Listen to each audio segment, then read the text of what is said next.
9th standard, subject Hindi, chapter number 3, क्या निराश हुआ जाए।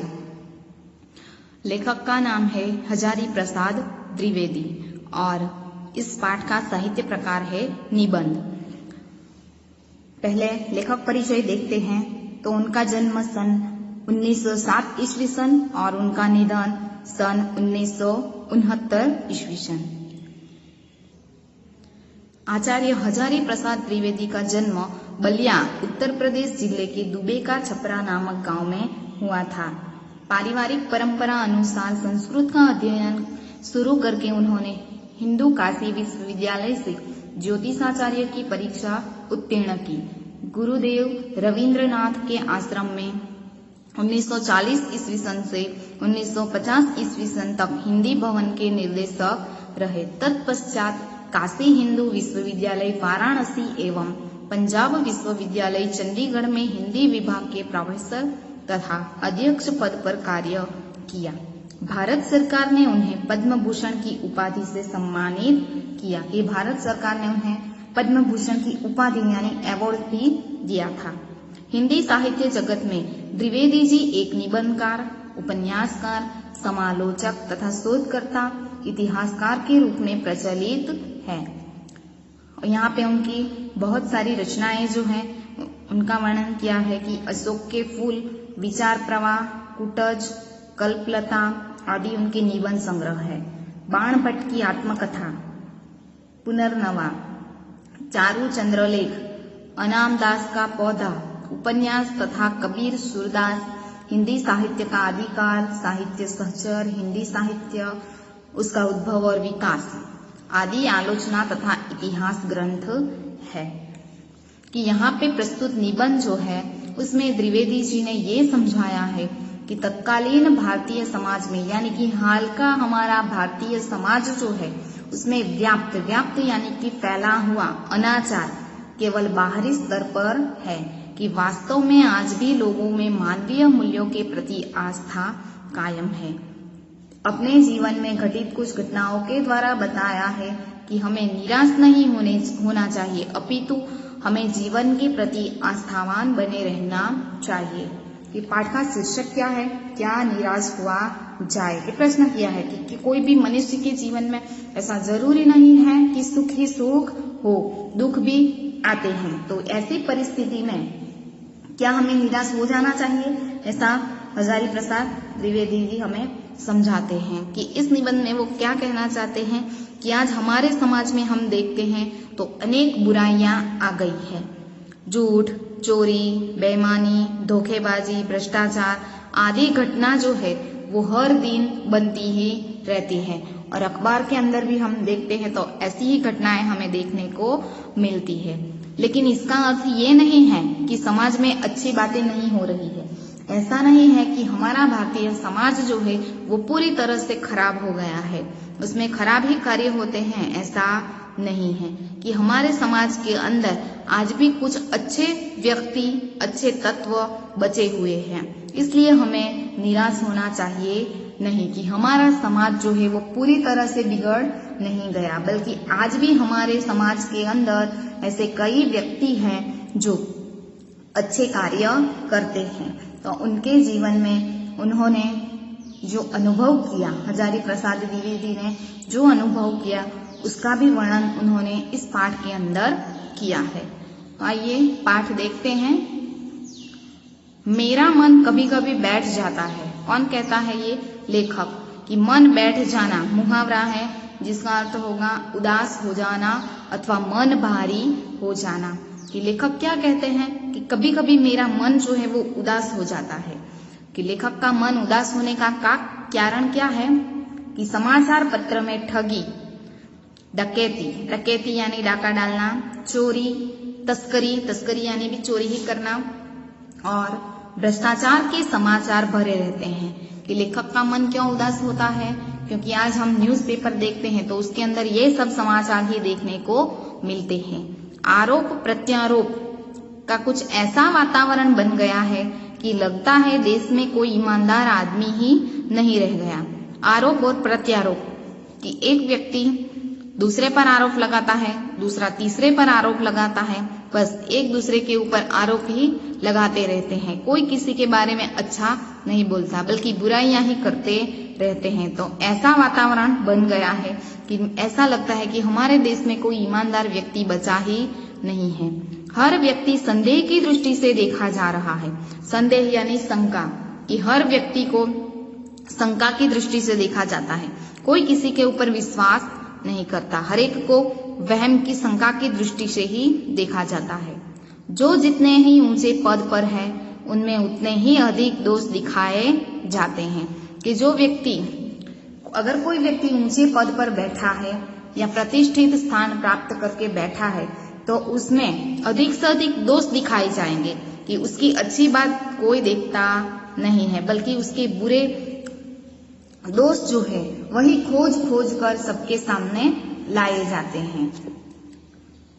एक बहुत बड़े आदमी ने मुझसे एक बार कहा था कि इस समय सुखी वही है जो कुछ नहीं करता। बराबर, कि हमें क्या सिखाया जाता है कि ऐसे ही बैठे रहना चाहिए, नहीं, कुछ ना कुछ कार्य करते ही रहना चाहिए। लेकिन लेखक ने यहाँ क्या कहा है कि एक बड़े आदमी ने मुझसे क्या सलाह दी थी कि इस हाल के समय में सुखी व्यक्ति कौन है? जो कुछ करता नहीं है, ऐसे ही पड़े रहता है, वही सुखी है। ऐसा क्यों कहा होगा?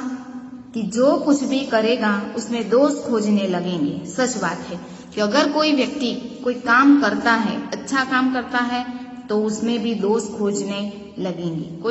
कोई एक आध व्यक्ति है कि वो कोई अच्छा कार्य करता है तो समाज के अंदर लोग क्या बातें करने लगेंगे? उसकी बुराइयां ही करने लगेंगे। अच्छा कभी सोच ही नहीं सकते। कि अगर कोई व्यक्ति मेहनत करके पैसे कमा के अच्छी सी गाड़ी लाके घर में रखता है तो आजू बाजू वाले लोग क्या सोचने लगेंगे कि ये तो यहाँ से लाया होगा, ऐसे करके कमा के लाया होगा। कुछ भी बुरा बोलेंगे, बल्कि कोई भी उसके बारे में अच्छा नहीं बोलता। इसलिए लेखक ने कहा है कि आज सुखी कौन है? कि जो कुछ नहीं करता वही सुखी है। क्योंकि अगर मनुष्य कुछ भी करने के लिए आगे बढ़ेगा तो लोग उसमें दोष ही ढूंढेंगे, उसके सारे गुण भुला दिए जाएंगे। कि उसके सारे गुण, व्यक्ति के सारे गुण जो है उन सभी गुणों को भुला दिया जाता है और दोषों को बढ़ा चढ़ा कर दिखाया जाने लगेगा। कि कोई भी व्यक्ति अच्छा काम करता है तो उसके सारे गुण जो है, अच्छे गुण जो है वो भुला दिए जाते हैं और उनकी कमियां जो है, खामियां जो है, उसे बढ़ा चढ़ा कर लोगों के सामने प्रस्तुत किया जाएगा। दोष किसमें नहीं होते?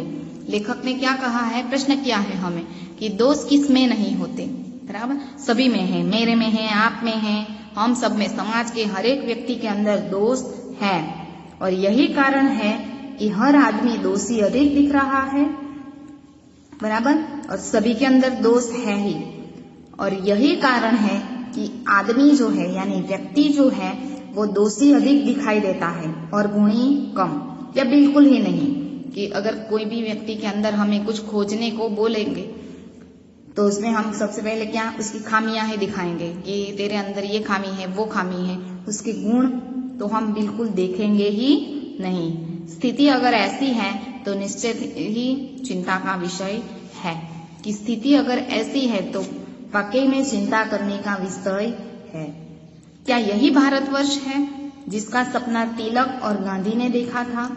लोकमान्य तिलक और महात्मा गांधी। लेखक ने प्रश्न किया है, क्या यही है भारत देश है जिसका सपना लोकमान्य तिलक और महात्मा गांधी जी ने देखा था? रविंद्रनाथ ठाकुर और मदन मोहन मालवीय का महान संस्कृत सभ्य भारतवर्ष किसी अतीत के गह्वर में डूब गया है। कि रविंद्रनाथ ठाकुर और मदन मोहन मालवीय जैसे महान संस्कृत सभ्य व्यक्ति, बराबर, उनका भारतवर्ष जो है वो संस्कारी भारतवर्ष किसी अतीत यानी भूतकाल में डूब गया है। आर्य और द्रविड़, हिंदू और मुसलमान, यूरोपीय और भारतीय आदर्शों की मिलन भूमि महामानव समुद्र क्या सूख ही गया? यहाँ पे शब्द है महामानव समुद्र। हमारे भारत देश को महामानव समुद्र कहा गया है। क्यों कहा गया है? कि भारत देश जो है हमारा वो प्राचीन पुराना देश है और बड़ा देश है और सदियों से यहाँ पे अनेक जातियां आई, आर्य, द्रविड़, हिंदू, मुसलमान, बहुत सारी जातियां जो है वो यहाँ पे आकर बस गई। कहाँ पे? हमारे भारत देश के अंदर। और बहुत सारे देशों की ये मिलन भूमि है। ऐसा नहीं है कि हमारे देश में भारत देश में केवल हिंदू ही रहते हैं या मुस्लिम ही रहते हैं, नहीं, यहाँ पे बहुत सारे जातियों के लोग आकर बस गए।